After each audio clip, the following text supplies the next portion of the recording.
What Imam Subki rahimahullah ta'ala stated is completely true. What Imam Al-Haramain stated is completely true. What Imam Ibn Rajab al-Hanbali stated is completely true. What Imam Al-Dhahabi mentioned, what Imam Ibn Kathir mentioned, what Ibn Shaheen mentioned, and many other Imam have mentioned is completely true. And they are all in agreement that the way that Jake, the metaphysician of Tajsim, is carrying himself, and the way that the modern day Najdi Salafis are carrying themselves when they speak about the attributes of Allah subhanahu wa ta'ala, that this is not the way that the Salaf carried themselves. They are not upon the righteous Salaf of Islam. The modern day Najdi Salafi movement, referred to by our scholars as the Wahhabi movement, are they upon the way of the Salaf? Are they truly representing the Aqeedah of the Salaf al-Salihun from the Sahaba, Tabi'een, Atba' Tabi'een and A'imma of Islam? Or are they following a different Salaf? Are they upon misguidance? This insha'Allah ta'ala is what I hope to share with you in today's video. The way we're going to do it insha'Allah ta'ala, first of all, we're going to put up a clip of our good friend Jake, the metaphysician of Tajsim, whereby he's doing his usual, slandering of the Imam of the Ash'ari, misquoting our Imam, putting together his conspiracy theories in hope of deceiving the masses. So we're going to put his clip up, and then insha'Allah ta'ala I'm going to make a few comments on it, and I'm going to start quoting a multitude of A'imma to prove my point. Let's hear what Jake has to say first. Bismillah. We'll see here from another Ash'ari scholar, Subki, where he calls Ahl Sunnah wal Jama'ah those who interpret the text according to the apparent meaning, right? Which is what Arazi said we must negate because it leads to kufr. And the same thing Subki is going to say, and most of the Ash'ari say, is that the apparent meaning of the text of the Quran and Sunnah can lead to kufr and shirk. Therefore, we must negate it and make ta'wil of it. So Subki says the greatest calamity and the most grievous disaster is to pass over the apparent meaning of the text and to believe that it is the intended meaning and that it is not impossible for Allah. So he says the greatest calamity is to believe in the Quran and Sunnah according to the apparent meaning of the text. He says this is the belief of the corporealists, those who believe in Tajsim, who believe that Allah is a body or things of that nature. Astaghfirullah. The idol worshippers whose hearts are deviant and their deviance leads them to follow ambiguous texts seeking discord. May the curses of Allah be upon them one after another. How bold they are in lying and how little they understand the facts. So what is Subki saying? Oh yeah, this is just a minor ikhtilafi matter. You guys can interpret the Quran and Sunnah based on the apparent meaning of the text. We'll make ta'wil. There's no major problem. No, he says this is the greatest calamity to interpret the Quran and Sunnah based upon the apparent meaning. And he says this is the belief of the Mujassima, those of Tajsim, and it is the belief of the idol worshippers. And then he calls for the curse of Allah subhanahu wa ta'ala to be upon them. So are these minor matters of Aqeedah? Okay, so we've just heard Jake quoting one of our Sunni Ash'ari A'imma, or I should say misquoting one of our Sunni Ash'ari A'imma, none other than Tajuddin al-Subki rahimahullah ta'ala. He said that Imam Subki considers Ahl Sunnah wal Jama'ah as Mujassima and that he is sending his la'nat, his curses upon such people. So as we always do, we're going to go back to Imam Subki's statement. We're going to understand it in its complete context from beginning to end. We're going to, from there, move on to another great Imam from the Sunni Ash'ari tradition, Imam Al-Haramain, because Imam Subki was speaking about him. From there, we're going to jump ship into the Hanbali madhab. We're going to see what Imam Ibn Rajab rahimahullah ta'ala has to say about this issue. From there, we're going to go back in time to the time of Imam Ahmed, certain muhaddithin that were at his time, the deviances that they unfortunately fell into, and how it impacted the Hanbali madhab. We're going to quote to you a prominent muhaddith criticizing such people. Then we're going to go back to two Imams actually, who are considered as main students of Ibn Taymiyyah, Shaykh Ibn Taymiyyah, none other than Imam Al-Dhahabi and Imam Ibn Kathir speaking on this issue. And then finally we're going to finish it off with a quotation from one of the later Ash'ari scholars, a man by the name of Ibrahim al-Laqani rahimahullah ta'ala. He has a poem in Aqeedah known as Jawharat al-Tawheed, whereby he pretty much summarizes everything that we're going to be mentioning in today's video regarding the topic of Aqeedah, in particular the Asma and the Sifat of Allah subhanahu wa ta'ala, how we understand them, how we deal with them. So let's insha'Allah ta'ala begin first and foremost with Al-Imam As-Subki rahimahullah ta'ala. If I were to ask Jake, this statement of Imam As-Subki, where is it found? I doubt he will even know the book's name. Okay, it's found in one of the most famous Shafi'i books, Tabaqat al-Shāfi'iyya al-Kubra. This masterpiece for Imam Tajuddin al-Subki rahimahullah ta'ala, whereby he goes through all of the prominent Shafi'i scholars from the time of Imam al-Shafi'i himself all the way down to the time of Tajuddin al-Subki rahimahullah ta'ala. The book is known as Tabaqat al-Shāfi'iyya al-Kubra. From among the Imam that he mentions the biography of is a great Imam of Islam, one of the Mujaddidin of Islam, Imam al-Haramain Abu al-Ma'ali al-Juwayni rahimahullah ta'ala, one of, if not the main teacher of Al-Imam al-Ghazali, Hujjatul Islam, rahimahullah ta'ala. So in his beautiful biography that he gives for the Imam, he mentions the amount of effort he spent seeking knowledge, the tahqiq that he was known for in various fields, the field of fiqh, the field of usul, the field of aqeedah, the field of aqliyat. And then he comes to mention a very important qaida that all Sunni Muslims agree to. Imam Subki says the following. ثم أقول, this is Tabaqat al-Shāfi'iyya al-Kubra, volume 5. He says, ثم أقول للأشاعرة قولان مشهوران في إثبات الصفات. He says the Asha'ira have two prominent ways of dealing with the sifat of Allah subhanahu wa ta'ala, in affirming the sifat of Allah subhanahu wa ta'ala. The first way is تمر على ظاهرها مع اعتقاد التنزيه. That should we let them pass as they have come to us, without delving into any meanings, and with complete tanzih, that we affirm that Allah subhanahu wa ta'ala transcends limitations of creation, limitations of time and place, and Allah subhanahu wa ta'ala does not in any way resemble His creation. That's what tanzih is. Or do we make ta'wil of it? Do we give it a accepted interpretation? والقول بالإمرار مع اعتقاد التنزيه هو المعزو إلى السلف. Imam Subki rahimahullah ta'ala, he then says that the qawl, the first option that we have, which is that we accept the text as he has reached us, with tanzih, very importantly, he adds this to it, that we believe that Allah subhanahu wa ta'ala transcends limitations of time, place, and that He subhanahu wa ta'ala does not resemble the creation in any manner whatsoever. He says, وَهُوَ الْمَعْزُوَ إِلَى السَّلَفِ. This is the way of the Salaf. This is the way that is ascribed to the Salaf. وَهُوَ اخْتِيَارُ الْإِمَامِ فِي الرِّسَالَةِ النِّظَامِيَةِ. And then he says that this is the preferred position that Imam al-Haramain took by in his famous work, al-Risala an-Nithaamiya. Al-Risala an-Nithaamiya was a book that Imam al-Haramain compiled for one of the leaders of his time. He gave it to him as a gift. And in that book, one chapter in that book, it has to do with Islamic Aqeedah or Sunni Aqeedah.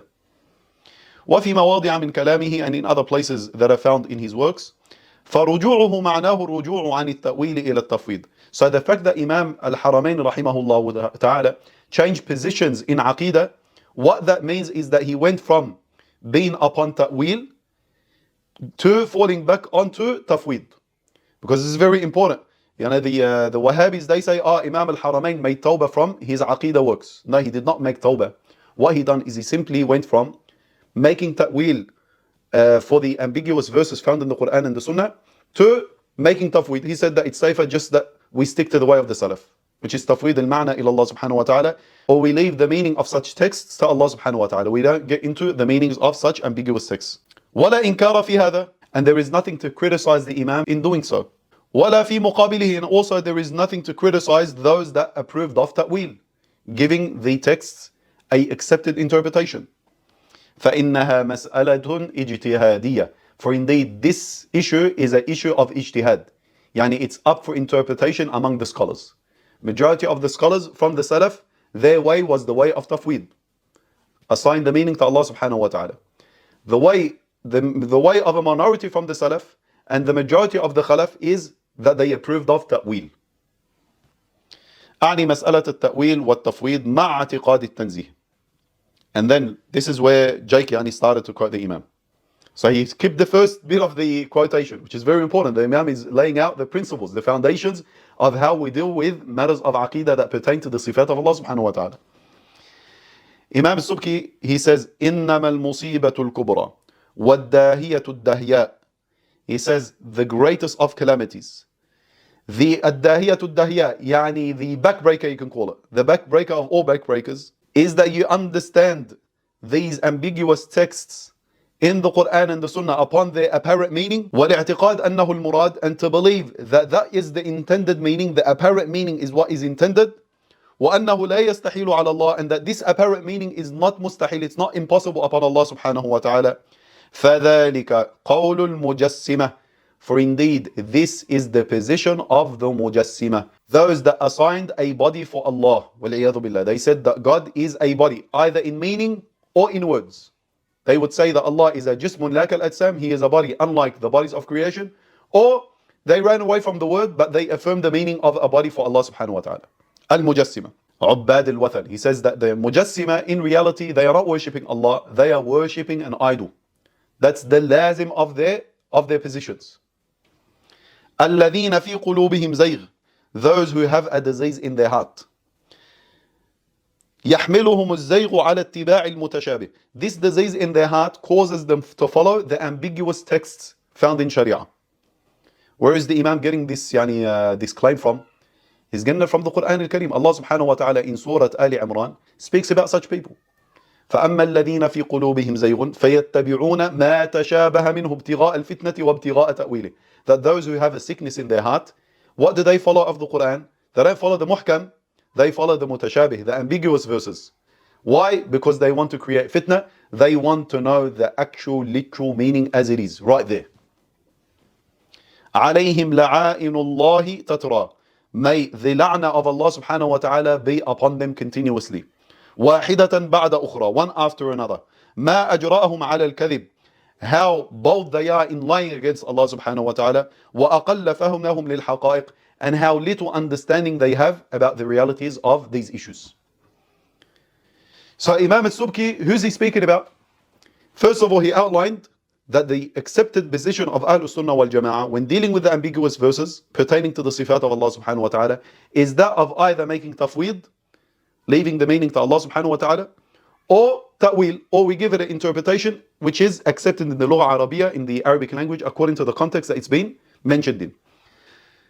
The third option is the option of the Mujassima, whereby they understand it literally as it is. They affirm that literal meaning for Allah. Even though it's going to lead to Tajsim, they don't care. They affirm that. And in doing so, they end up falling into idol worship. Ubbad al-Wathan. Now Imam Subki, rahimahullah ta'ala, here in this statement of his, mentioned a book of Imam Al-Haramain, al-Risala an-Nithaamiya. I, alhamdulillah, have read through that book. We're going to, inshallah, go to that book now. Al-Risala an-Nithaamiya for Imam Al-Haramain, where he speaks on the same issue. And we're going to see, do the Salafis agree with Imam Al-Haramain on this issue as he has described in this book or not? If they do not agree with him, then they should stop saying that the Imam made tawbah and he changed his aqeedah to the way of the Salaf to the end of it. Because if you guys agree with what he's saying, then you should be joining us. You should be making tafweed of these ambiguous verses, leaving their meaning to Allah subhanahu wa ta'ala, and making tanzih of Allah subhanahu wa ta'ala. Let's say what Imam Al-Haramain said in al-Aqeedah an-Nithaamiya fi arkan al-Islam. He says here, فصل, page 32. وقد اختلفت مسالك العلماء في الظواهر التي وردت في الكتاب والسنة وامتنع على أهل الحق اعتقاد فحواها وإجراؤها على موجب ما تبتدره أفهام أرباب اللسان منها. He says اختلف مسالك العلماء. The ulama, the scholars of Islam, have differed in their approach when dealing with the ambiguous verses of the Kitab and the Sunnah. What are these ambiguous verses of the Quran and the Sunnah? Those that Ahlul Haqq, the people of Haqq, the ulama of Haqq, those that Ahlul Haqq, the people of Haqq, the ulama of truth, refuse to interpret such verses and ahadith literally. And they refuse to understand it upon the literal meaning of that word in the Arabic language. أرباب اللسان منها. فرأى بعضهم تأويلها. So some of them were of the opinion that we should give it a interpretation, an alternative interpretation to that literal, to the literal meaning of that word. والتزام هذا المنهج في آي الكتاب وما صح من سنن الرسول صلى الله عليه وسلم. And that this should be our manhaj, our way in dealing with the ayat of the Quran and the sunan of Rasulullah, which are authentic. I'll give you a quick example. Allah subhanahu wa ta'ala in the Quran, he says, بل يداه مبسوطتان ينفق كيف يشاء. Rather, his two hands are open wide. He spends as he wishes, subhanahu wa ta'ala. So an accepted ta'wil among the scholars is that this is referring to the karam of Allah, the generosity of Allah. بَلْ يَدَاهُ مَبْسُوطَتَانِ, meaning that Allah subhanahu wa ta'ala is kareem, is generous. He spends without hisab upon his creation, subhanahu wa ta'ala. An example from the sunnah of Rasulullah sallallahu alayhi wa sallam. The hadith of Ayn Allah, where is Allah? قالت في السماء. The slave girl said, he in the sky. How did the scholars deal with this hadith? Some of the scholars made ta'wil of this hadith to mean that the slave girl was saying that I believe in Allah subhanahu wa ta'ala, the most high in rank, and I do not believe in these idols that the pagans are worshipping. That's a ta'wil. So fis sama here doesn't literally mean that he's in the sky. It's referring to fis sama yani fil ulu, that Allah is the supreme. Allah subhanahu wa ta'ala is the highest in rank. طيب, so that's one accepted way of the ulama, ta'wil.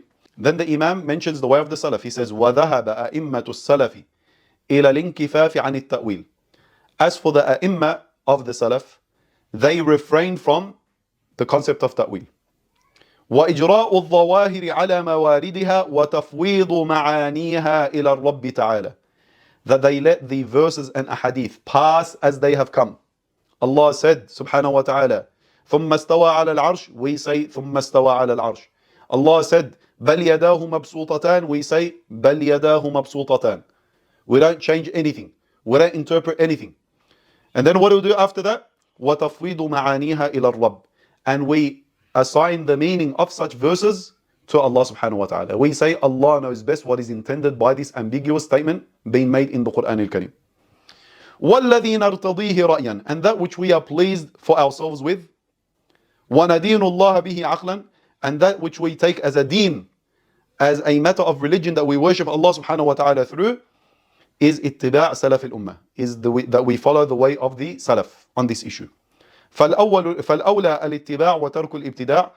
والدليل السمعي القاطع في ذلك أن إجماع الأمة حجة متبعة. And why we prefer this way, the way of the Salaf, which is the way of Tafweed, and we do not opt for the way of Ta'wil, is the dalil qat'i, the unambiguous, definitive proof in Sharia, whereby we are informed by Rasulullah sallallahu alaihi wasallam that the Ummah, his Ummah, will never unite upon deviancy. لا تجتمع أمتي على ضلالة. That my nation will never come together and agree upon that which is complete misguidance. He says, أن إجماع الأمة حجة متبعة. The ijma', the consensus of the Ummah, is a proof to be adhered to be followed in Sharia. وهو مستند معظم الشريعة. And this proof of ijma', a lot of the issues of Sharia are based on it, are built upon it. That's why the scholars famously say, al-ijma' huwiyyatul ummah, wal-ikhtilaf rahmatul lil-ummah. That matters where there is a ijma' upon, there is a consensus, that forms the identity of the ummah. That is what it means to be a part of the ummah of Rasulullah sallallahu alaihi wasallam. For example, the obligation of salah, that's a mas'ala which there is a ijma' upon. That is a part of your identity. But for example, where do you put your hands? Wallah, underneath the belly button, above the belly button, on the side, that's a ikhtilaf. The ikhtilaf that's found there among the scholars is a rahmah. It's meant to be a source of mercy for the ummah. So here, from what we have just read to you, it's very clear that Imam al-Haramain, his preferred position on the issue is the way of the Salaf, the way of Tafweed al-Maa'na ila Allah, assigning the meaning of such ambiguous verses and ahadith to Allah subhanahu wa ta'ala. طيب, where to from here? If you were to ask a Najdi Salafi who adheres to the way of Ibn Taymiyyah and Aqeedah, do you agree with what Haroun has just mentioned about the issues of Aqeedah? He's going to say no. What he has mentioned is the way of the Jahmiyya, the way of the Mu'attila, the way of the Mu'tazila. And then he'll pick out random quotes out of context again, without any comprehension, put them together and say, see, this is their way, the way of the Jahmiyya and the Mu'attila, those that deny and negate and reject the verses and the ahadith of Rasulullah sallallahu alaihi wasallam. Okay, if that's the case, then how do you understand these verses and ahadith? The Najdi Salafi will say to you, we understand that upon its literal meaning. You say, what do you mean by literal meaning? He'll say, well, we understand what hand is. Yad, we understand what yad is, it's hand. So we just ascribe a literal hand for Allah. Allah has a hand that He does things with. You tell him, okay, can you please define to me what the meaning of hand is in the Arabic language? Because you're claiming that it's well known. You're saying it's known. If you read it, you understand what hand is. He'll say, look, you're going into the kayfiyya. You tell him, I'm not going into the kayfiyya. I'm not going into the kayfiyya of Allah's hand. I'm just saying, give me a definition of what hand is in the Arabic language. If you open up any dictionary, what is the meaning of hand there? Unanimously, in all dictionaries, they'll mention that a hand is a part of a whole, that it is a tool that is used by the possessor of that hand to do things with. Is this what you affirm for Allah? That Allah subhanahu wa ta'ala has a part, whole relationship with His hand? That it's a part of His being? That He uses this hand to do things with? If so, then welcome to Tajsim. You are not upon the way of the Salaf. Because the way of the Salaf, now we're going to inshallah prove to you, the way of the Salaf was that they never got into these issues. The way of the Salaf was that imraruha kama ja'at, they would pass it by as it has come to them, without delving into tafsir, without delving into ta'wil, without delving into any of these things that you guys are delving into, which is the way of tafweed. If you want to opt for another option, the option of ta'wil, we can also present to you examples from the Salaf where they perform ta'wil. And that is an accepted position in the Ash'ari madhab, in the Maturidi madhab, and in the Hanbali madhab, but with stricter conditions. With the Hanbali madhab, they say the only time you can make ta'wil is if Allah subhanahu wa ta'ala himself has made ta'wil of that verse, or Rasulullah has made ta'wil of that verse or that hadith, or we have a imam from the imam of the Salaf making ta'wil. So they restrict it to that. They say it's not open for all. So anyone that came after the Salaf, he's not permitted to make any ta'wil regarding the ambiguous verses of the Quran and the Sunnah.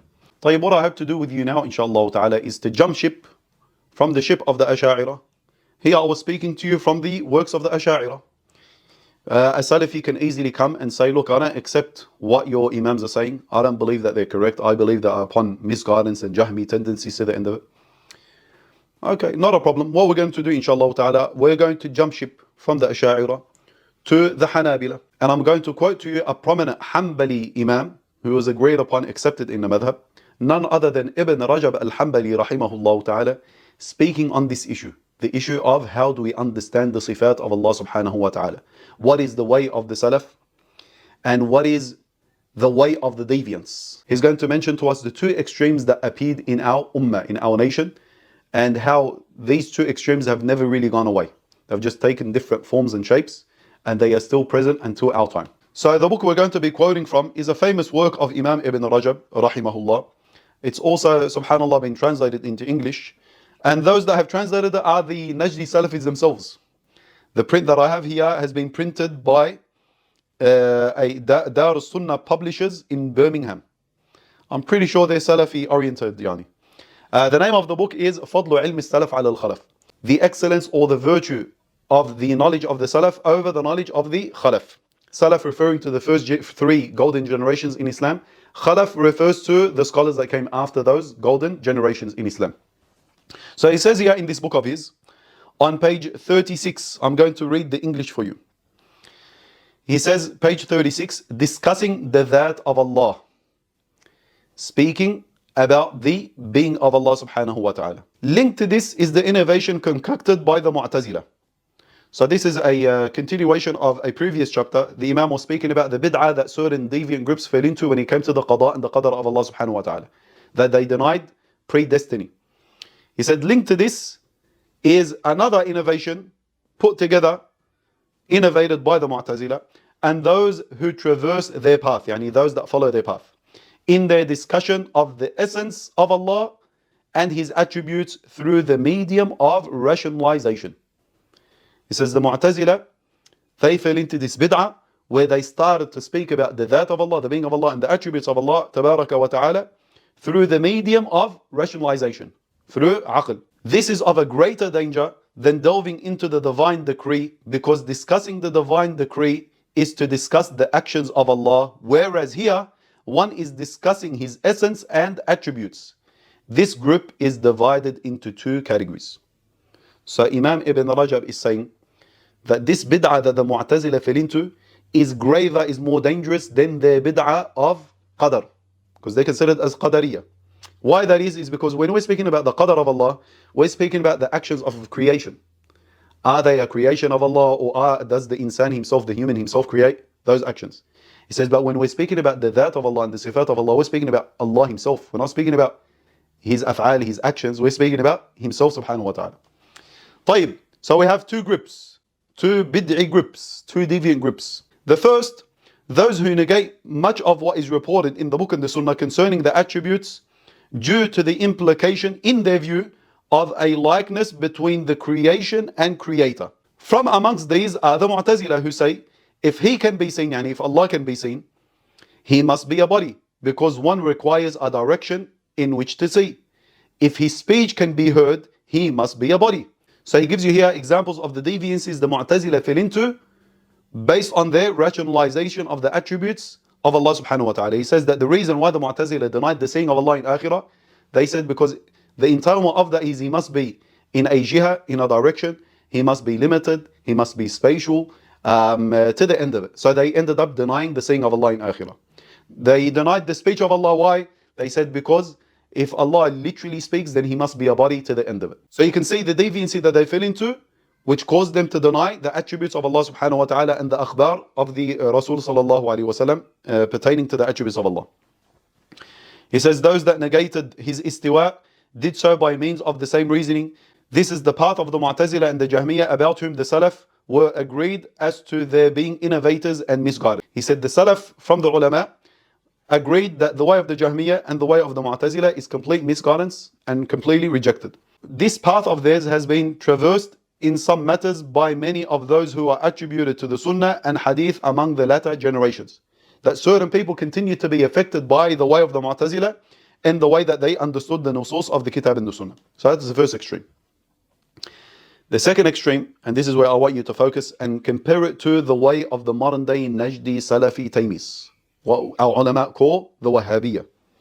The second, those who wish to affirm the attributes via logical rationalization that are not mentioned in the narrations, and through these they refuted the stances of the first group. So you had the first extreme, the extreme of the Mu'tazila Jahmiya, whereby they negated using their aqli arguments. The second extreme was in the opposite direction. They also used logical rationalization, but they fell into the opposite. Too much literalism, too much tashbih and tajsim. What were they trying to do? They were trying to refute the first group. This second group, they were trying to refute the first group, the Jahmiya, and in doing so, they fell into the opposite. Too much literalism. Examples of this lie with Muqatil ibn Sulayman and those who followed him, such as Nuh ibn Abi Maryam. These were in turn followed by a group of the muhaddithin of the past and present. So here the Imam is giving us important names. He's given us the first name, Muqatil ibn Sulayman. That's the founder of this problem. After him came Nuh bin Abi Ibrahim, upon the same way. After him came muhaddithin. Put a line under that word, muhaddithin. So they're quoting a hadith. Are they upon the way of the Salaf? No. Who is their Salaf? Muqatil bin Sulayman. What was the problem of Muqatil bin Sulayman? His problem was the opposite of the Mu'tazila. Too much literalism. What was he using? He was using his aql also. He was trying to rationalize the sifat of Allah subhanahu wa ta'ala. This is also the way of the Karramiyya. This was also the way of the Karramiyya, Muhammad bin Karram, who came later on, from memory around the 4th century Hijri. He was criticized heavily by the scholars. Some of them made takfir of him, and he was upon complete misguidance. He was a mushabbih and a mujassim. From among these were those who affirmed a body for Allah, either in meaning or wording. So from among who? Muqatil ibn Sulayman, Ibn Abi Maryam, Muhammad bin Karram, and then muhaddithin of old and present.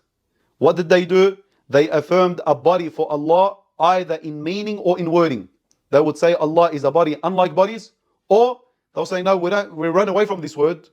But in meaning, if you look at what they're saying, they're speaking about God in a bodily manner, that God that does have a body. Who affirmed a body for Allah either in meaning or in wording, as an outcome of their affirming His attributes.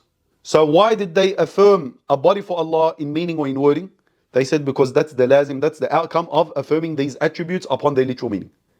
Allah has a literal hand, haqiqi hand. Allah has a literal foot. Allah has a literal face. Allah has a literal chest and forearms. Then it is what it is. We accept that Allah is a body. Others from amongst them affirmed attributes for Allah that have not been mentioned in the book and sunnah, such as movement, such as harakah. He says other people among these deviant literalists, who are we speaking about? Muqatil ibn Sulayman, Ibn Abi Maryam, Muhammad bin Karram, the muhaddithin of old and present. They took it even a step further than that. They started to ascribe to Allah things that are not mentioned anywhere in the Quran and the Sunnah. Things like what? Harakah, movement. Why did they do this, ya Imam Ibn Rajab al-Hanbali? He said, which they believe to be necessary outcomes of His attributes that have been established. So because they took the attributes of Allah subhanahu wa ta'ala to be literal, they said if it's literal, then, and it's haqq, it's true, then the lazim of it, the entitlement of it, what it necessitates is also haqq, we accept it. So for example, they'll come to you to the hadith of nuzul. يَنْزُلُ رَبُّنَا فِي الثُّلُثِ الْأَخِيرِ مِنَ اللَّيْلِ, that Allah descends in the third portion of the night. They say here descent literally means to go from above to below. And this is a movement, so we ascribe to Allah movement. Allah moves from above to below, and we ascribe that to Allah. We have no problem in doing so. طيب, the question is, how did the Salaf al-Salihun respond to such deviant individuals? How did they respond to the likes of Muqatil ibn Sulayman, Muhammad bin Karram, and the Mujassima that appeared among the Muhaddithin? Let's see how they responded to them. As Imam Ibn Rajab rahimahullah ta'ala mentions here. He says, the Salaf refuted the manner employed by Muqatil in his refutation of Jahm. And they went to great lengths in censoring him, to the extent that some of them considered it lawful to kill him. Allahu Akbar. So the Salaf did not muck around with such people. Just like they made takfir of Jahm bin Safwan, they also made takfir upon Muqatil bin Sulayman. Just like they refuted Jahm bin Safwan, they also refuted Muqatil bin Sulayman. Just like they said it's haram to take anything from Jahm bin Safwan, it's also haram to take anything from Muqatil bin Sulayman. Give us an example of such imams, ya Imam Ibn Rajab al-Hanbali. He says, from among these were Makki bin Ibrahim, the teacher of Bukhari. So from among these ai that censored the likes of Muqatil bin Sulayman and said that his blood is halal is one of the mashayikh of Imam Bukhari himself, Makki bin Ibrahim rahimahullah ta'ala. If you ask these modern day Najdi Salafis, the Wahhabis, what do you guys say about Muqatil bin Sulayman? Is he a Mujassim? Is he a Mushabbih? Do you guys accept the refutations of the Salaf regarding him? I'll say, nah, look, he's a good man and his tafsir is very good and we accept him and he's one of the imams. And so, like, what's Imam Ibn Rajab mentioning here? Do you guys agree with the Hanabila or not? Do you guys agree with the way of the proper Mufawwid Hanabila, or do you agree with the way of Muqatil bin Sulayman? Do you guys affirm these obscene things for Allah subhanahu wa ta'ala? That all of the sifat are literal in their meaning, that we ascribe to Allah even the entailments of these attributes like harak and other things. So we see it's not a small issue, yani. The ai*Imah of the Salaf are God-fearing people. They were closer to the Prophet sallallahu alaihi wasallam than we can ever be, in action and in time. So when they're speaking like this harshly against the likes of Muqatil bin Sulayman, at least respect that, at least take that in to consideration.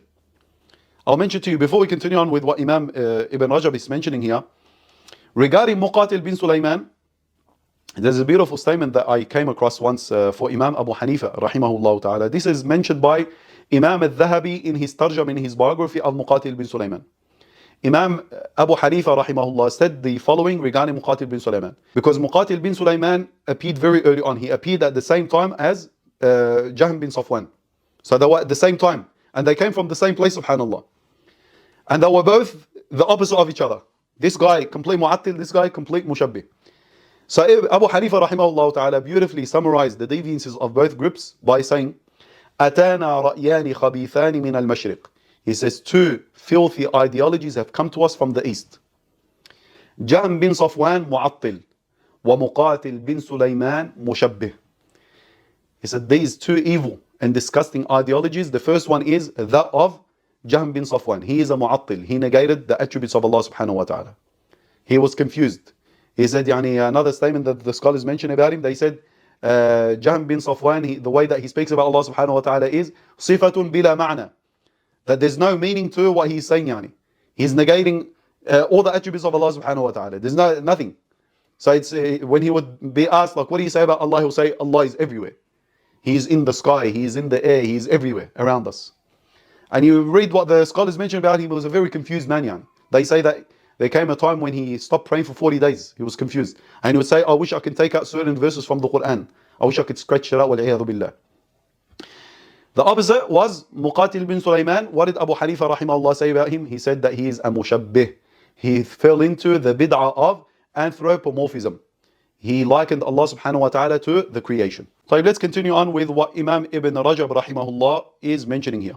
The correct position in all of this is the position of the righteous Salaf in their leaving the verses and ahadith concerning the attributes as they came without explanation, asking how, or likening them to creation. Subhanallah, it's the same thing that Imam Subki mentioned, same thing that Imam Al-Haramain mentioned.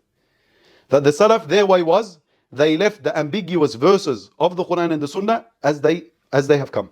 They left them as they are. leaving the verses and ahadith concerning the attributes as they came without explanation. Don't give it tafsir. Don't say it's a yad haqiqiyya and it's what we know a hand to be. That's given an explanation. You're giving a ta'wil here. You're making tafsir of it without asking how. Because al-Kayfu anhu marfu'. Allah subhanahu wa ta'ala, there is no kayf to him. There's no modality to him. Modality only applies to the creation. When you apply modality to a being, that means that that being has a dimension of some sort. 2D, 3D, a picture of some sort, limitation, spatial limitation to it. When you apply a kayfiyya to sifat, to attributes, a modality to attributes, that means that that attribute has limitations on it also. It has a kayfiyya, it has a mode that applies to it. So with Allah, with His attributes and with His being, there is no how, there is no kayf. Bila kayf, as the Salaf would say, bila kayf. Amiruha kama ja'at bila kayf. Pass by these verses and ahadith as they have come without a how. Or without liking them to creation. Don't liken Allah to the creation. Don't give me these bogus examples that the Salafis always mention. They say, the hand of Allah, look. The human has a hand, the ant has a hand, the door has a hand, the elephant has a hand. They're all considered as hands, but they are different in their howness, in their kayfiyya. If the modality is different in creation, imagine the difference between the hand of Allah and the hand of creation. So they think that they're running away from tashbih, but in reality they're diving headfirst into tashbih. You're just saying that Allah subhanahu wa ta'ala wal-'iyadhu billah just has a massive, unbelievable hand that's larger than the hand of creation, that's like unbelievable in its powers to the end of it. That's all you've done, really. But you've affirmed a literal hand, so it's a part of the whole. It's dimensional. Then look what the Imam says. There is nothing at all contravening this position that is authentically reported from them, especially Imam Ahmed. I'll repeat it again. There is nothing at all contravening this position that is authentically reported from them. So this is from the way of the Salaf without doubt. Anyone that claims otherwise, he's lying to you. There's no authentic reports proving other than this. Especially Imam Ahmed, the Imam here, Imam ibn Rajab rahimahullah ta'ala, he's an expert in the Hanbali madhab. He knows well the positions of Imam Ahmed on these creedal issues. So when he says to you also that there's nothing that can authentically be traced back to Imam Ahmed, contradicting or contravening what I have mentioned to you, then he's an authority. He should be taken seriously. He knows what he's talking about. Neither is anything reported from them proving that they probed into their meanings or propounded analogies and similitudes for them. They didn't make qiyas. They didn't give you what I just mentioned, the hand of the elephant, the hand of this, the hand, imagine the hand of God. These are analogies that you're giving. Haram, not allowed when speaking about Allah subhanahu wa ta'ala. This, even though there were some who lived close to the time of Ahmed who did do some of this. Very important here. The Imam is saying that unfortunately, he clarified to you that Imam Ahmed did not get into any of these issues. His way was the way of the Salaf, the way of Tafweed. Don't give it a meaning, don't give it a kayf, don't give it any likeliness, don't give any parables, any analogies. But unfortunately, there were certain people that were at the time of Imam Ahmed that fell into this problem. They fell into the problem of tashbih and tajsim, and in doing so, they were upon the way of Muqatil ibn Sulayman. Look what he says here. This, even though there were some who lived close to the time of Ahmed who did do some of this, following the way laid out by Muqatil, but they are not to be followed in this. Do we follow them in this? No. Where is the hujjah? The hujjah is with the Salaf. Follow the way of the Salaf. Even though these people were in and around Imam Ahmed, it doesn't matter. We don't follow blindly anyone that is upon deviancy. If he's been called out by the scholars, if his way contradicts the way of our ulama, he contradicts the way of the Quran and the Sunnah, then we speak out against that deviancy. Doesn't necessarily mean we have to throw them out of Islam altogether, but we have to point out that deviancy, that this is not the way of the ulama, this is not the way of the Salaf, this is not the way of the Quran and the Sunnah. Simple. So again, he says, this even though there were some who lived close to the time of Ahmed who did do some of this, following the way laid out by Muqatil, but they are not to be followed in this. Those who should be followed are the Imams of Islam, such as Ibn al-Mubarak, Malik, Thawri, Awza'i, Shafi'i, Ahmed, Ishaq, Abu Ubaidah, and their likes. So these are the Imam that we should be following, the Imam of the Salaf. What was their way? Again, it was the way of Tafweed. Now I have proved it to you from Imam Subki, Imam Al-Haramain, and Imam Ibn Rajab, rahimahullah ta'ala. I've also illustrated to you very clearly that the way of the modern day Najdi Salafis, Wahhabis, Taymis, call them whatever you want, even though they claim that they are the Sunnis and they are the Salafis and they're following Quran and the Sunnah upon the way of the Salaf, upon the way of the Salaf, if they mean by it upon the way of Muqatil ibn Sulayman, then yes, they have spoken the truth, because Muqatil ibn Sulayman, he is from the Salaf. He is from the generation of the Salaf. But just because he's from the generation of the Salaf doesn't mean that he is to be followed. He fell into deviancy when he came to the issues of Aqeedah, and like the Imam stated, that certain people gave a fatwa that his blood is halal. From among them was the Shaykh of Imam Bukhari himself, rahimahullah ta'ala. طيب, where to from here? Now, with the permission of Allah subhanahu wa ta'ala, we're going to go back in time, from the time of Imam ibn Rajab all the way back to the time of Imam Ahmed rahimahullah ta'ala. And we're going to pick out two muhaddithin that were in and around Imam Ahmed, that unfortunately did not follow the way of Imam Ahmed. They did not follow the way of our pious predecessors in dealing with the attributes of Allah subhanahu wa ta'ala. Rather, they followed the way of Muqatil bin Sulayman. And the way I'm going to prove it very simply, we said Ibn Rajab, he criticized these muhaddithin of old and new, in that they followed the way of Muqatil bin Sulayman. From among the examples that he gave is that they affirmed movement for Allah, haraka for Allah subhanahu wa ta'ala. So very simply, we're going to go back to two muhaddithin that were at the time of Imam Ahmed, and we're going to find that in their books they affirmed haraka for Allah. And in doing so, they are not upon the way of Imam Ahmed, they are not upon the way of the likes of Imam Al-Shāfi'iyya and Thawri and Malik and Abu Hanifa and others. They are upon the way of Muqatil bin Sulayman. The first muhaddith I'm going to quote to you that was in and around the time of Imam Ahmed, that unfortunately did not follow the way of Imam Ahmed in dealing with the verses and ahadith pertaining to the attributes of Allah subhanahu wa ta'ala, is Harb al-Kirmani. Harb al-Kirmani, he has a book known as Kitab al-Sunnah that's been published. There's tahqiq of the Najdi's upon it. They, subhanAllah, all of these books of Tajsim and Tashbih, they are known, the Najdis are known to print them and propagate these books. So he's got Kitab al-Sunnah. At the very beginning of his book, he says that this is the way of the Salaf, this is the way of Ashab al-Hadith, this is the way of Ahmad, and whoever does not follow our way is a mubtadi', he is kharij min al-jama'ah, he is za'ighun an manhaj al-sunnah wa sabil al-haq. So the one that reads it without understanding the history before and after this muhaddith, he might fall for such false statements, yani. He might say, okay, this is the way of Ahmed, khalas, this is the way of Imam Al-Shafi'i, this is the way of Imam Al-Awza'i, this is the way of the Salaf. But upon further investigation of what this muhaddith mentions in this Aqeedah work of his, it becomes very clear to us that the way he's speaking about Allah subhanahu wa ta'ala is not the way of the Salaf. So let's give some examples. I mentioned to you before that Ibn Rajab al-Hanbali mentioned that Muqatil bin Sulayman fell into the opposite extreme as Jahm bin Safwan, which is that he took everything literally. He tried to rationalize the attributes of Allah, and he added words from his own accord and accepted the entailments of his literal understanding of the attributes. In doing so, he affirmed for Allah, for example, haraka. Ibn Rajab rahimahullah gave us an example of haraka. So we're going to latch on to that word haraka, and we're going to see where it appears in the works of these people.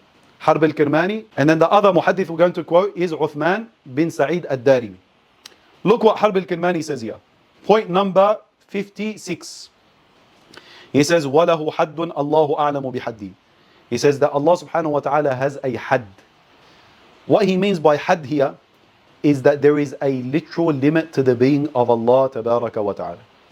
So according to their understanding, if you look at the way that they're speaking about Allah subhanahu wa ta'ala, he says that there's the arsh here. The arsh is the saqf al-makhluqat, it is the roof of creation. And then after that, Allah is literally above the arsh, and that there is a had. Allah doesn't enter the creation does not enter into God. طيب, we simply say, where did you get this word had? Why are you adding to the texts? Why are you trying to understand Allah subhanahu wa ta'ala's reality by comparing it to the realities of the creation? Yes, for example, I'm sitting on this chair. I have a had, I have a limit. The chair has a limit. There is a barrier between the two. That applies in creation. Are you going to apply these same concepts with Allah? Are you going to say like Allah, there's the arsh and then Allah is literally above it, there's a had? So what's the entailment of that? Entailment of that is what other muhaddithin fell into. They went into this discussion of, is Allah mumas lil arsh or mubayin? That is Allah touching the arsh, or is there a gap between the arsh and Allah? And then this gap, is it eternal or is it created? Like, where do you draw the line? Yani all of this obscene stuff that you guys are adding on, why are you comparing Allah to the creation? Why can't you just accept it as it's come from the Quran, from the Sunnah, in accordance to the way of the Salaf? For example, say Allah subhanahu wa ta'ala فوق خلقه فوقية تليق بجلاله. Allah is above the creation in a way that befits His majesty. It's not like the aboveness of creation over creation. There's no had involved. There's no kayfiyya involved. There's no masafa involved. ليس كمثله شيء وهو السميع البصير. And in doing so, you've done what the Imam that I've quoted you have done, which is that you've affirmed the text, but you've negated also, you've done tanzih, you've negated similarity between Allah and the creation. So he says here, lahu had. So this is where the problem is. Wallahu fawq, wallahu ala arshi. Allah is above the arsh with a had. Wallahu tabaraka wa ta'ala sami'un basirun alimun halimun hafidun. We agree with all of that. Allah says, Allah hears, Allah subhanahu wa ta'ala knows. He is patient with His creation. He is hafid, the protector of the creation. And then look what He says. Yaqdhan la yasu. Why are you using the word yaqdhan? Yaqdhan means that he is alert, that he is awake. Why are you using this word? Stick to the words of the Quran and the Sunnah. It's not allowed to add these types of words into matters of Aqeedah. Yatakallam, that Allah subhanahu wa ta'ala speaks, not a problem. Wa yataharrak. Why is he affirmed here? Movement for Allah subhanahu wa ta'ala. Yataharrak. Ibn Rajab said that this is the way of who? Muqatil ibn Sulayman, Ibn Abi Maryam, Muhammad bin Karram. So that's one example of a person that was in and around the time of Imam Ahmed that unfortunately followed the way of Muqatil ibn Sulayman. Another example is that of Uthman bin Sa'id al-Darimi. He has a popular work. When I say popular, yani among the Najdi Salafis, they consider this work to be like a masterpiece. Really, it is a masterpiece, but it's a masterpiece in Tajsim and Tashbih. Because unfortunately, the language that this muhaddith used is unbefitting of Allah subhanahu wa ta'ala. Even subhanallah, even Shaykh al-Albani criticizes Uthman bin Sa'id for going into ghulu of ithbat, going into extreme affirmation of Allah subhanahu wa ta'ala's attributes and its lawazim and its entitlements. So he says here in Naqd Uthman bin Sa'id ala al-Mirghisi al-Jahmi al-Anid. So this is a refutation of a Jahmi by the name of al-Mirghisi. He says, if you go to the Fahras, the content page, one of the chapters that he has on 163, page 163, Babu Ithbat al-Haraka, the chapter of affirming movement for Allah subhanahu wa ta'ala. طيب, let's go to 163. What does he have to say about this issue? Babun Ithbat al-Haraka, a chapter pertaining to affirming movement for Allah subhanahu wa ta'ala. He says, وَادَّعَيْتَ أَيُّهَا الْمِرْغِيسِ فِي قَوْلِهِ تَعَالَى هُوَ الْحَيُّ الْقَيُّومِ, that you have claimed, O al-Mirghisi, regarding the statement of Allah, هو الحي القيوم, ادعيت أن تفسير القيوم عندك الذي لا يزول. He says, yeah, Mirghisi, you have claimed that the interpretation of the verse هو الحي القيوم, that الذي لا يزول, that he is the one that does not change. يعني الذي لا ينزل ولا يتحرك, meaning that he does not descend and he does not move. So what's he objecting to? Uthman al-Darimi is objecting to al-Mirghisi negating haraka from Allah subhanahu wa ta'ala. We agree with al-Mirghisi on this issue. We say, you know, at least you got that right. You got that right in that you denied haraka from Allah subhanahu wa ta'ala because it's unbefitting for Allah subhanahu wa ta'ala to be ascribed with such nonsense. طيب, then he continues on the next page. He mentions a riwayah of Ibn Abbas. قال القيوم الذي لا يزول. He says معنى لا يزول لا يفنى ولا يبيد. Al-Darimi is saying that the meaning of لا يزول, that Allah subhanahu wa ta'ala does not change or does not disappear, يعني he does not come to an end. لا يفنى ولا يبيد. لا أنه لا يتحرك. It does not mean that Allah doesn't move. ولا يزول من مكان إلى مكان. And it does not mean that Allah doesn't go from one place to another. So he's trying to say, he's refuting al-Mirghisi. He's saying that لا يزول just simply means that Allah subhanahu wa ta'ala does not come to an end. It doesn't mean that Allah doesn't move. It doesn't mean that Allah doesn't go from one place to another. Rather, He does move, He does go from one place to another, إِذَا شاء, if Allah wills it. Let's move on to the next page. This is where he employs ilm al-kalam to affirm his tashbih and tajsim of Allah subhanahu wa ta'ala. He tries to compare between the creation and the creator by using false analogies. He says, فَإِنَّ أَمَارَةَ مَا بَيْنَ الْحَيِّ وَالْمَيِّتِ التَّحَرُّكِ. He says the difference between that which is alive and that which is dead is haraka, movement. وَمَا لَا يَتَحَرَّكْ فَهُوَ مَيِّتٌ. So whatever does not move, then it is dead. لَا يُوصَفُ بِحَيَاء. It cannot be ascribed with life. So what he's trying to say, he's trying to say the fact that Allah is alive, al-hayy, هو الحي الذي لا يموت وتوكل على الحي الذي لا يموت Allah la ilaha illa huwa al-hayyul qayyum. He's saying that what that entails, a necessary entailment of Allah being alive, is that He must move. If He does not move, if He doesn't go from makan to makan, then He's dead, wal-iyadhu billah. What's He employing here? Ilm al-kalam, qiyas between the khaliq and the makhluq, wal-iyadhu billah. And then He says, فالله الحي القيوم القابض الباسط يتحرك إذا شاء. That Allah moves when He so wishes. وَالْعِيَاذُ بِاللَّهِ. So we can see from the statements of these two muhaddithin that unfortunately there were certain people in and around Imam Ahmed that fell into this problem of tashbih and tajsim. And in doing so, they are not upon the way of Imam Ahmed. Rather, they were upon the way of Muqatil ibn Sulayman, who was accused of being a mushabbih, an anthropomorphist. He likened Allah to the creation. He used examples in creation and applied those examples to Allah subhanahu wa ta'ala. Now, for those that are hearing this for the first time, it might be a bit too much to take on. Too much, like, you're saying that Muqatil ibn Sulayman is deviant. He was at the time of the Salaf. Not only that, but his way continued to be acted upon by even people in and around Imam Ahmed. That's a big claim. But I have been able to prove it to you. I'm not inventing anything from my own accord. I have brought you Ai-Imma themselves speaking on the issue. Another Imam I want to bring to your attention, inshallah, that spoke on this issue of certain muhaddithin falling into tashbih and tajsim and going into extremes of ithbat, is a Imam that was a contemporary of another great muhaddith, al-Imam al-Daraqutni. The Imam I'm going to be quoting is al-Hafidh ibn Shaheen, rahimahullah ta'ala. This statement of his, I came across it in a beautiful work that I encourage طلاب العلم to get their hands on and to read.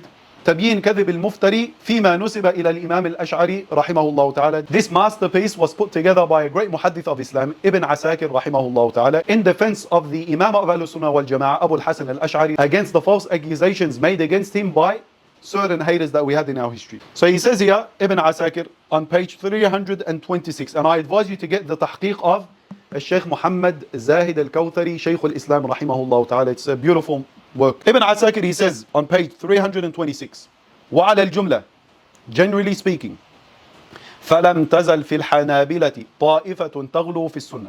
He says, generally speaking, throughout the history of the Hanabila, there's always been this group among them that used to go to extremes in the Sunnah. They used to go to extremes in the Sunnah. What he means by that, I'll give you an example.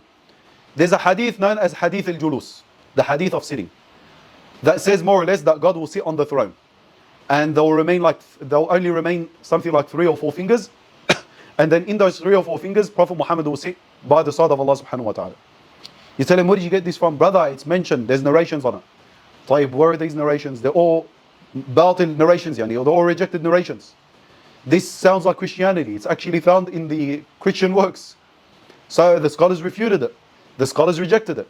Now, the Hanabila, there was a certain group among them that used to go to war on this issue. They would they would physically harm you based on this issue if you rejected it. They would slander you. They would call you a Jahmi if you rejected this hadith of Julus. You come and do tahqiq of the mas'ala, the hadith doesn't even exist. It's a rejected, bogus narration. But unfortunately, this has always been found in the Hanbali madhab. He says, وَتَدْخُلُ فِي مَا لَا يَعْنِيهَا حُبًّا لِلْخُفُوفِ فِي الْفِتْنَةِ. He says, this extreme party that's found in the Hanabila would always get themselves involved in things that did not concern them and used to create fitna, unnecessary fitna. وَلَا عَارَ عَلَى أَحْمَدَ رَحِمَهُ اللَّهِ مِنْ صَنِعِهِمْ. He says, there is no blame upon Imam Ahmed for what these people done. He is free from them. وَلَيْسَ يَتَّفِقُ عَلَى ذَلِكَ رَأْيُ جَمِيعِهِمْ. The Imam, he says, and not all of the Hanabila are upon this way. They're not all the same. We can't be unjust and brush them all with the same brush. ولهذا قال أبو حفص عمر بن أحمد بن عثمان بن شاهين وهو من أقران الدارقطني ومن أصحاب الحديث المتسننين. He says, this is why Al-Imam Ibn Shaheen, who was a contemporary of Al-Imam al-Daraqutni, both of them were known as great muhaddithin, great people of the Sunnah. What did Ibn Shaheen say? Ibn Asakir, he mentions his sanad from his shaykh all the way back to Ibn Shaheen. He says, سمعت ابن شاهين يقول, I heard Ibn Shaheen saying, رجلان صالحان بليا بأصحاب سوء. He says, 2 righteous men were tested by their companions. Were misrepresented by their companions. Their companions became a source of fitna for these 2 great imams. Who are these two great righteous Imams? The first one is Ja'far bin Muhammad. Who was he misrepresented by? The Shia. Who's the second Imam? Ahmed bin Hanbal, rahimahullah ta'ala. Who was he misrepresented by? This extreme group that's found in al-Hanabila that went to extremes of ithbat, extremes of tajsim and tashbih wal-iyadu billah. So that's Ibn Shaheen on the issue.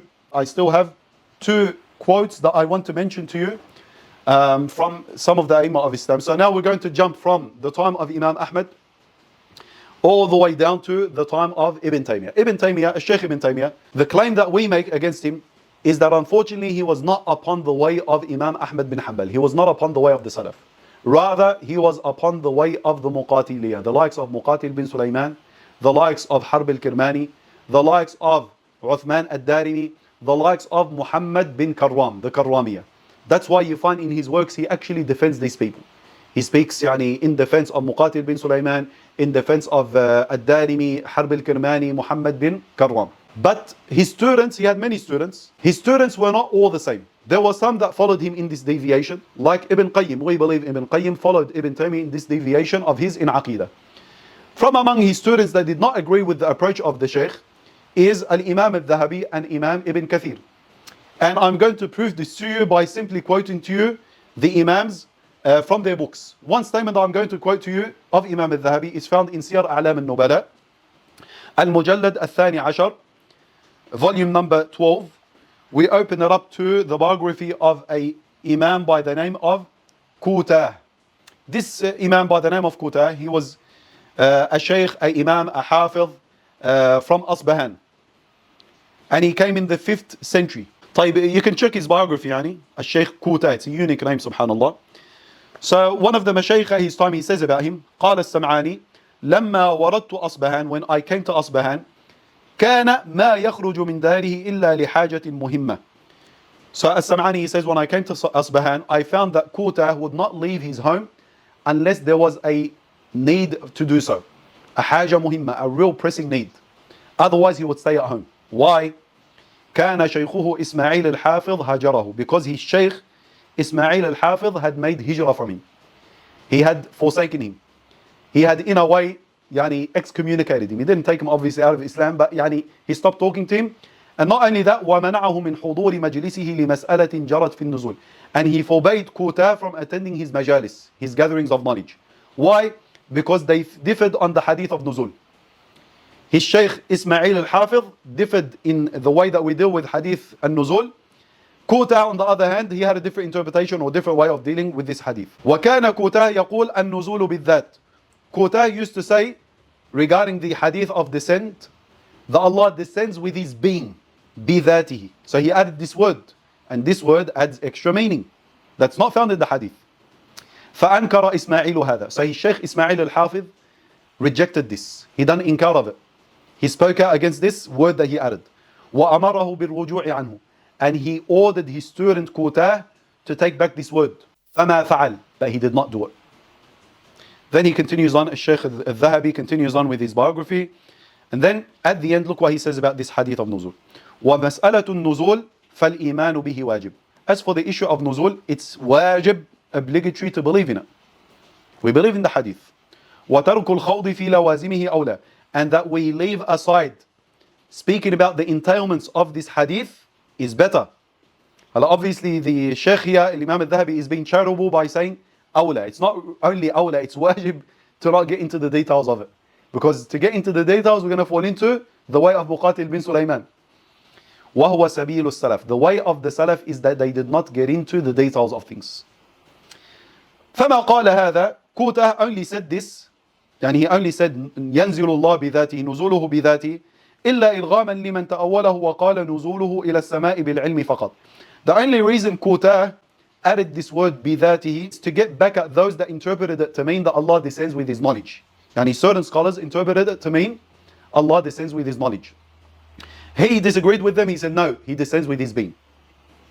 نَعُوذُ بِاللَّهِ مِنَ الْمِرَاءِ فِي الدِّينِ. And then Imam Al-Dhahabi says we seek refuge in Allah subhanahu wa ta'ala from argumentation in deen. And then he finishes it off by saying وَكَذَا قَوْلُهُ وَجَاءَ رَبُّكَ. He says the same applies for the statement of Allah, جَاءَ رَبُّكَ, your Lord has come. وَنَحْوُهُ. And similar verses. فنقول, so we say جاء وينزل, we say he comes and he descends. وننهى عن القول ينزل بذاته, and we forbid anyone from saying ينزل بذاته, he descends with his being, or he comes with his being. كما لا نقول, just like we do not say ينزل بعلمه, he descends with his knowledge. بل نسكت, rather we stay silent.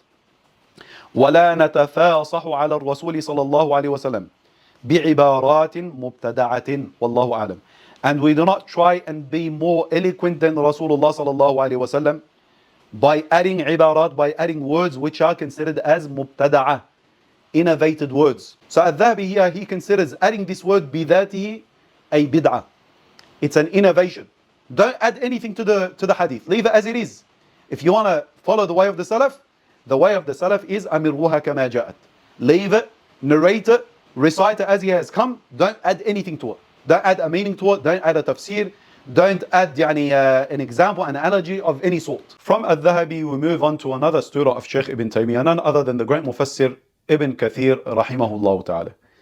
In his tafsir known as Tafsir al-Quran al-Azim, if we go to Surah Al-A'raf, this surah, in it is the first instance in which ثُمَّ اسْتَوَى عَلَى الْعَرْشِ is mentioned. Throughout the Quran, this statement of Allah subhanahu wa ta'ala is mentioned a multitude of times, just under 10 times. ثُمَّ اسْتَوَى عَلى الْعَرْشِ. Now, if you go to a Najdi Salafi, you tell him, what is the meaning of ثُمَّ اسْتَوَى عَلى الْعَرْشِ? You say, brother, the meaning is clear. It's upon its literal meaning. You tell him, what is that literal meaning? He'll say, like, Allah is literally above the throne. He has a had, a limit. The throne does not enter into him. He does not enter into the throne.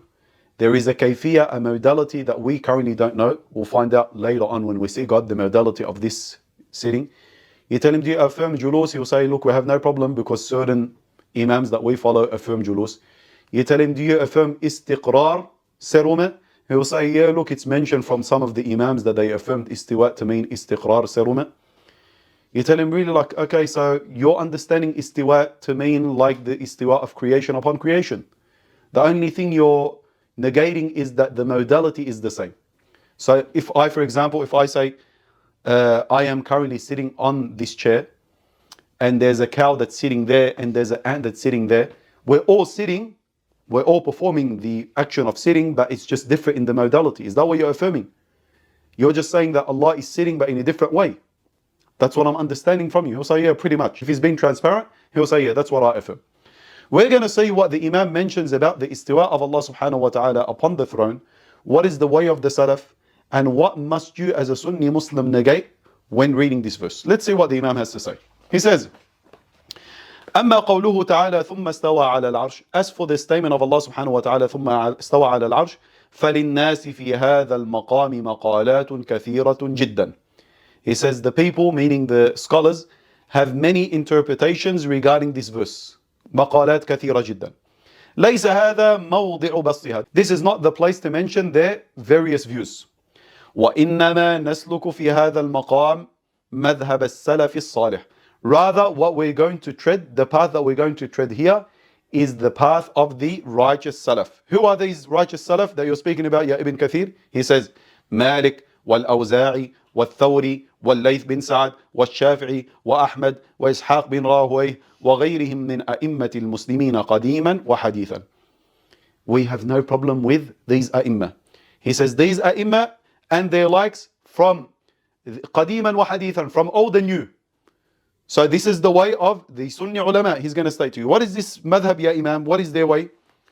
وهو إمرارها كما جاءت.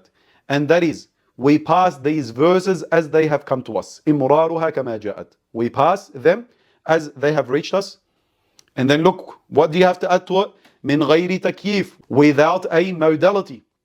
Modality, when we say من غير كيف, بلا كيف, we said what?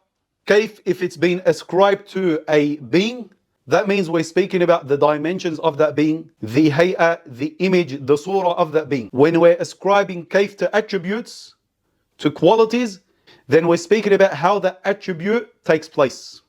So for example, me as an insan, as a human, if I'm speaking about the kayfiyya of my body, I would say, look, the insan, he's made up of a head, and then under that head is two arms, there's a shoulder, connected to those shoulders are two arms, has 2 feet, he has an abdomen to the end of it. That's the kayfiyya of my body.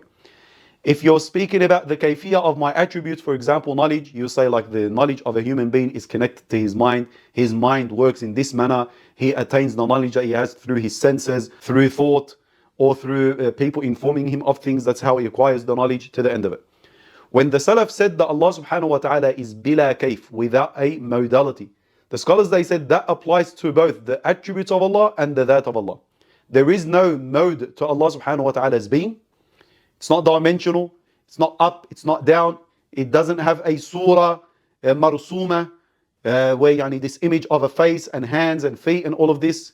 And when we speak about the attributes of Allah subhanahu wa ta'ala, similarly the attributes of Allah are not through a kayfiyya.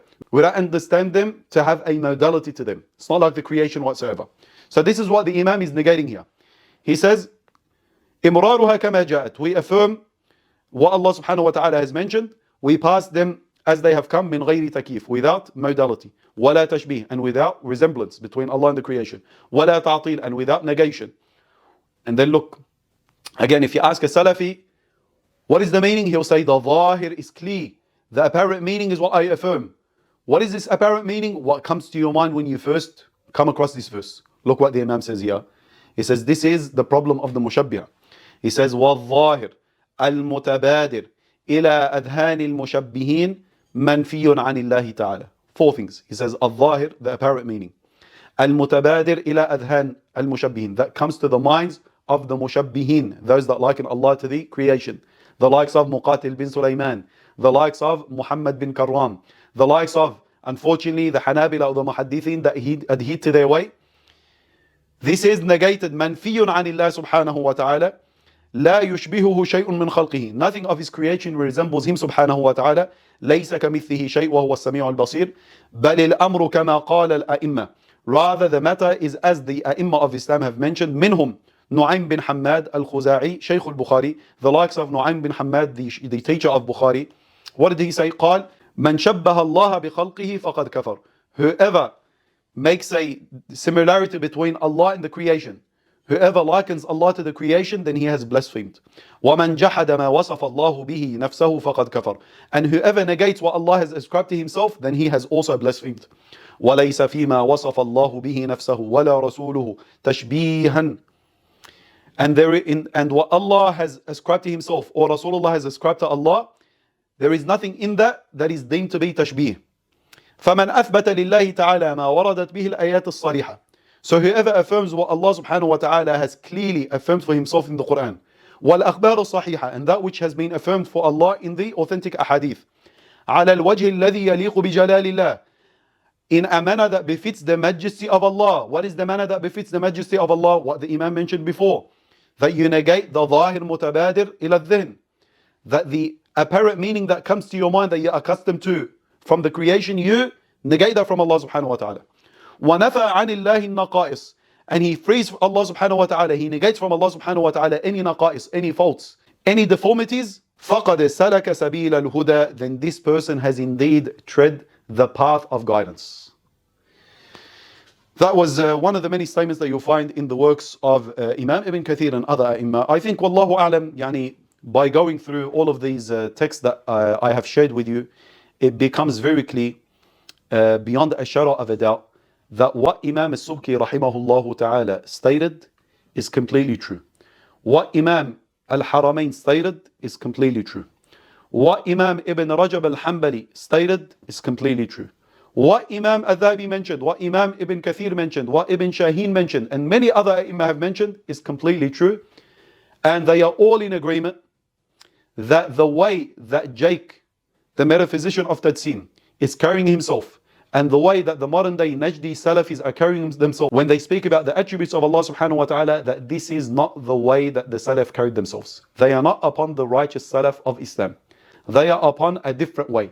The way that they are upon is the way of Muqatil ibn Sulayman, the way of Ibn Abi Maryam, the way of certain muhaddithin among the Hanabila that fell into this bid'ah of Tajsim and Tashbih, the way of Muhammad bin Karram. The last thing, inshaAllah ta'ala, I'll end it with is one line of poetry from a poem that is studied and memorized the world over by Sunni Ash'aris. This poem was compiled by a great Sunni Ash'ari scholar by the name of Ibrahim al-Laqani rahimahullah ta'ala wa radi anhu. The poem is known as Jawharatul Tawheed. In this poem, he has one beautiful line that summarizes for you everything that I have just stated. Everything from beginning to end. Starting with the video of Jake, going through what Imam Ibn Kathir, Imam Al-Dhahabi, Imam Ibn Asakir, to the end of it. All of them what they have mentioned. What is this line? Ibrahim al-Laqani said, وَكُلُّ نَصٍ أَوْهَمَ التَّشْبِيهَ أَوِّلْهُ أَوْ فَوِّدْ وَرُمْ تَنْزِيهَ. That any text of Sharia, whether it be from the Quran or the Sunnah, that you come across, and this text can, if you misunderstand it, can mean that there is a mushabaha, a similitude between Allah and the creation. There is tashbih taking place between Allah and the creation. Then what should you apply in dealing with this ambiguous text? He says, أَوِّلْهُ أَوْ فَوِّدْ وَرُمْ تَنْزِيهَ. You have one of the two options. The first option is that you make ta'wil of it. How do you make ta'wil of it? Yourself? No. You're not equipped to make ta'wil. You follow the way of the ulama. You follow a imam from the a'imah of the salaf that made ta'wil of this nas, or agreed upon imam from the khalaf. For example, the ta'wilat found in the books of tafsir for Ibn Abbas rahimahullah ta'ala, the ta'wilat that are found in the works of the likes of Imam Bukhari or Imam Abu Hanifa, or later on the likes of Imam Al-Haramain or Imam Al-Ghazali or Imam Al-Nawawi or other respected and agreed upon a'imah. That's one option. If you want the safer option, the option that is more in line with the way of the Salaf, then make tafweed. أو فوضه ورم تنزيها. Make tafweed of this nas to Allah subhanahu wa ta'ala. Leave its true meaning to Allah subhanahu wa ta'ala. Affirm the nas as it's come. You say, ثم استوى على العرش, I accept it. Allah subhanahu wa ta'ala استوى على العرش.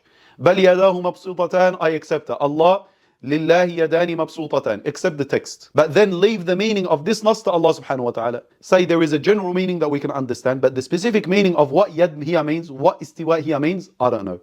I allocate that meaning to Allah subhanahu wa ta'ala, أُفَوِّدُ الْأَمْرَ إِلَى اللَّهِ, and I make tanzih of Allah subhanahu wa ta'ala from resembling the creation, from having a kayfiyya, from having a had, and I also do not make ta'til of the nas. By doing so, you are upon the way of the Salaf. So alhamdulillah, inshallah, we'll end it here. It's taken a bit long, but those that have shubuhat, doubts around this subject, those that wanted a bit more information regarding this, hopefully this video will help you in clarifying where the misguidance came from, what the way of the Salaf truly is, and that these modern day Salafis, they are not true representatives of the Salaf. We ask Allah subhanahu wa ta'ala to unite us upon that which is pleasing to Him, and Allah subhanahu wa ta'ala gives us endless tawfiq in dunya, and that He subhanahu wa ta'ala gives us an ending that is pleasing to Him subhanahu wa ta'ala. Subhanaka Allahumma wa bihamdika ashhadu an la ilaha illa anta astaghfiruka wa atubu ilayk. Nastawdi'ukum Allah. Wassalamu alaykum wa rahmatullah wa barakatuh.